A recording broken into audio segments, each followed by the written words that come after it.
Well, hello again, and welcome back to the Wives Club. My name is Margaret Brown, and just like you, I am a fellow patron of Kevin Samuels, and I booked a session with Kevin to ask his permission to set up a community of like-minded women within the privacy of the Patreon group. So we are open for current wives and former wives and future wives.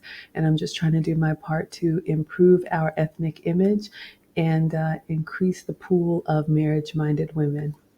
So, what we do here is we take Kevin's shows as a lesson plan and we talk about lessons learned, we talk about action items, share mistakes that hopefully other people can learn from and avoid. So, I would love to hear your takeaways. We're planning something interactive very soon. So, if anybody's interested in having a conversation in real time, please reach out. A little bit about me. I'm 45. I'm in the Atlanta area. I am a divorcee.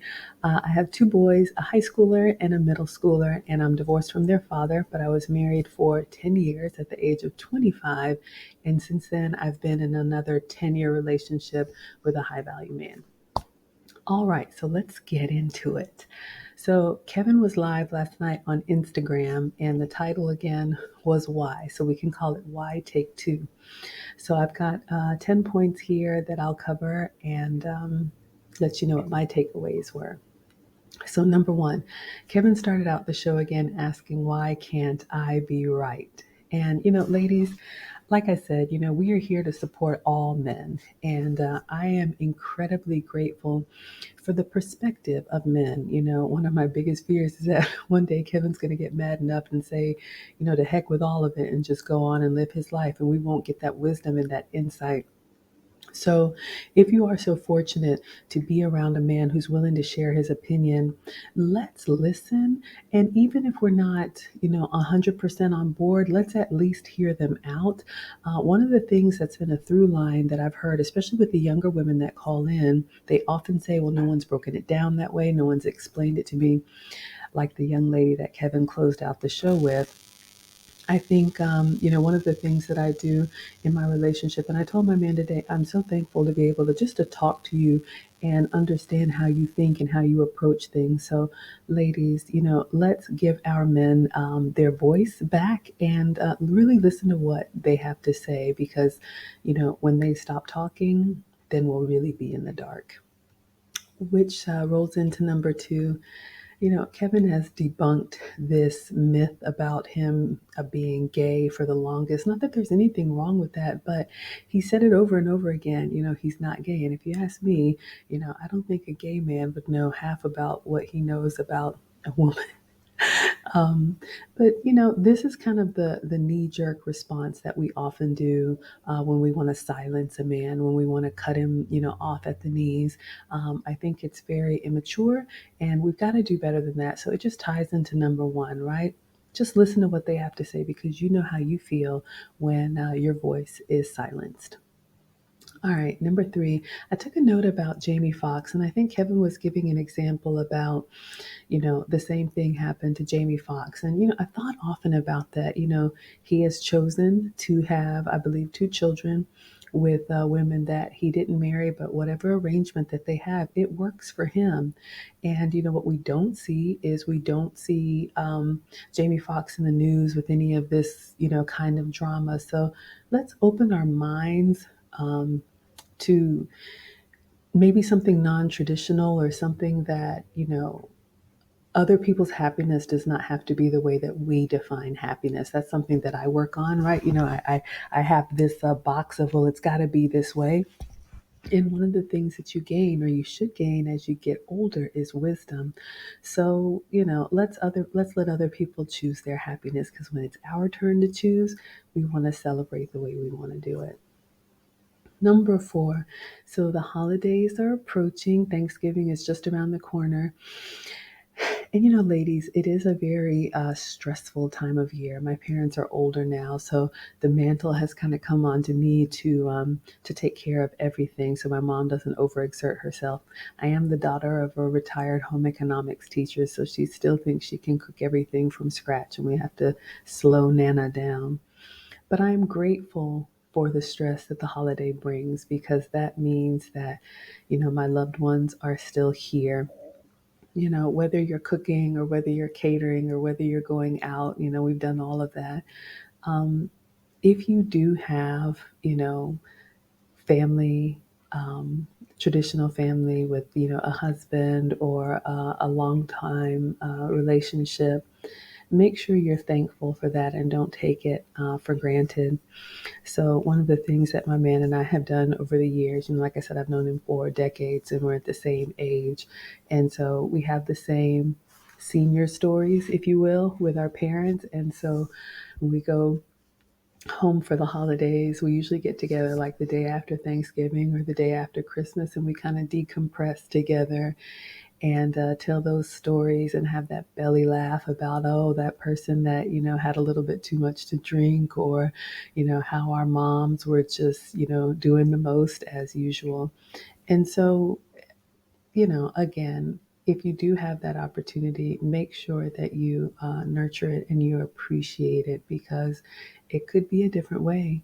And, when Kevin paints the picture of, going home to the holidays, being surrounded by women with the grandmother and then the mother and the children, that's not the way that I would want our ladies to only be able to enjoy our holidays. Let's move on. Again, number 5, family and friends is happiness. And, Kevin really went into this in the last call with the young girl who was having a hard time realizing that what she was asking for was, way above average. And, I've shared, and I think most of us here, I consider myself average, and I come from, humble beginnings. I work in tech, and so I get paid well for what I do. But, my man called and he was like, hey, do you want to, go out to the movies? There's a Marvel movie that I want to see, or we can go out to eat, and we kind of have this inside joke that, Applebee's, Chili's, or whatever, there's nothing wrong with that. It's really the moments that you spend looking across the table from someone that you love. And of course, there's time for the fancy things, but none of us were raised with silver spoons. And I don't know why some of our younger ladies think that it's magic. It takes real work. So, all of that stuff is great. We all like nice things, but a tip. One of the things that's helped me to stay grounded, I've shared that my marriage was more of a 50-50 relationship. And even though now I'm with someone who is able to provide, the experience of working and living within your means and having a budget is absolutely crucial. Kevin talks often about this, and he said it again last night in the show. I think it is ridiculous for us to expect things that we can't even do for ourselves. So I try to keep that as a reminder. Would I be taking myself to this outing? Could I do that on my own? And I know a woman's money is not, what a man looks for, but if you wouldn't spend it on yourself, is it the right thing to do to expect someone else to do it for you? Now, if you're treated to it, by all means, be gracious and enjoy. But to dismiss somebody who can't do for you what you can't do for yourself, I think we eliminate a lot of very good men that could be potential husbands. Number 6, Kevin said something striking. I'm always capturing his quotes, and he said, mad is the modern woman's love. And ladies, that's hard to hear, but it's true. And the saddest thing is that misery loves company. A lot of times when you see women gather together, it's not long for the conversation devolves into something about, relationships and how, miserable a lot of women are. Sometimes, well, oftentimes it's a self inflicted wound. So I would offer, the reverse of that. Love is lonely if misery loves company. So keep that in mind, and be very protective of the relationships that you have. There may be some friends or some family members that you can't share, how things are going or how well things are going. You may just be able to say, oh, everything's fine. And you may have to keep some of those celebrations to yourself. That's a hard lesson to learn, but that's something that I had to do. And I realized when I kept a lot more of that stuff to myself, I became incredibly happy because The sad truth is, even though I'm happy and I celebrate other people's successes, it's often not reciprocated. So just keep that in mind. Some people want to stay miserable. My advice would be to let them. Number 7, oh my goodness, this word. Kevin talked about the thruple. I get chills just thinking about it. Growing up as a proud Gen Xer, we watched the Golden Girls, and I remember, those scenes in the kitchen where they would get together and talk about relationships over cheesecake. But now that I'm older and I look at that, I start thinking, my goodness, that's a very sad way to live, right? I'll share with you all. I have a friend, a girl friend, who there's a lot of this going around, and Kevin actually talked about it in the show. And again, there's nothing wrong with this, but she has dated men and women. She's been married to a man. She lives with a woman now. And, she goes through these swings and she has a child. So clearly she's been intimate with a man and she kind of goes through these swings where, you know, a man can't do anything for me and, those types of things. And she says that in front of her child. And I remember, just talking to her one day, and she said ideal for her would kind of be like this compound living. This is years ago before I heard of this thruple concept, where it was kind of like we all like lived in this like big mansion and everybody had their own like part of the compound and you raised your kids and we did holidays and stuff together. And she's describing it and I'm like, that sounds weird. But ladies, if that's what women are doing now, buying houses together so they can go off in old age as a couple or thruple, hey, if that's for you, do your thing. I prefer traditional gender roles, so I work very hard to make sure that I continue to stay competitive, with my man and give him everything that he wants and more. All right, number 8. Men are out there. One of the biggest questions that you hear when women call in the Kevin show is like, where do you find these men? And ladies, like I said, I don't have a lot of dating experience because I met my ex husband when I was 18 and then got married right after college. So I know it's hard to hear, but it's like the men really are everywhere. I'll give you an example. So my older son is in an elite sport. He's a swimmer and he swims at a club that practices at Georgia Tech. And so I go into the city multiple times a week and I used to sit there and watch him, but now I try to run errands while he's swimming.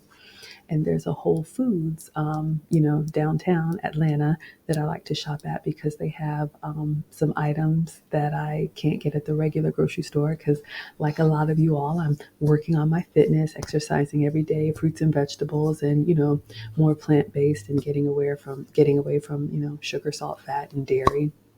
So anyway, I am in the Whole Foods yesterday, and my man and I joke about this because I'm not always, scanning. So sometimes if a man, shows interest, like I'm oblivious to it. Like I'll realize 30 minutes later, oh, he was trying to holler. Wow, how about that? And so yesterday, I was at Whole Foods and I'm just pushing my cart around and, just trying to get inspiration and looking at, different ingredients for recipes I want to try. And I was on the phone and I was actually talking to my man while I was shopping. And a man walked by. And you know how you come across the aisle and you almost bump into somebody. So I said, oh, I'm so sorry. And he kind of said, oh, you must be talking to your family. And he kind of gave me that look. And I was like, oh, okay, yeah, hi. I know, so awkward, right? And I realized later, he kind of held my gaze a little bit, and smiled at me. And I was like, oh, wow, was he, trying to make a move? I'm slow. But, he was my height. He was, of average looks, just like I'm of average looks.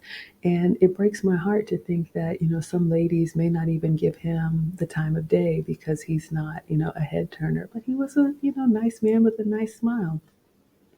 Moving on, I check out at Whole Foods and I'm exiting, and there was a police officer that was there, obviously doing, an extra shift for security. And as I'm getting my items, he looked at me and gave me the head nod and he waved, and he also, held my gaze a little bit longer. And I'm like, what is going on tonight? It was a typical Thursday night, in the city. Um, I was just wearing, I look like suburban mom, which I am, just jeans and, boots, put together, but not anything. I mean, there are women in there with red pumps on and, stuff that I don't do.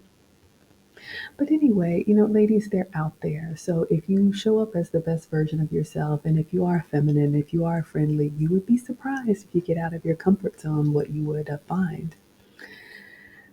So that rolls into number nine, just showing up. I think Kevin told a young woman, you lose because you don't show up. Those of us who are, well, those of you who are in the market, I know it's tempting to be a homebody. This would be hard for me. I'm more of a relationship girl. But if you're open, if you try shopping somewhere new, dining somewhere new, try a new hobby, you would just be surprised the type of people that you run into. You may have to go alone, but that might actually work out in your benefit. And then lastly, number 10, Kevin has talked about this and I've shared, men are always watching, men hunt. So let's work on shooting, our shots for those of you who are in the market. But men are constantly scanning for information. It's just part of their DNA and their instinct. So knowing that, making sure that we stay ready so when they find us, they're intrigued and you never know what might happen if they make a move. So we'll go ahead and wrap it up here. So yes, it's Friday. So Kevin will be on YouTube tonight. And like I said, stay tuned. We are planning to take the Wives Club interactive. This is the name that Kevin has coined for us.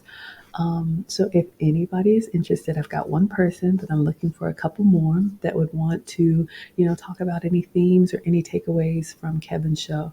I would love to connect with you and let's see if we can build our community of like-minded and marriage-minded women.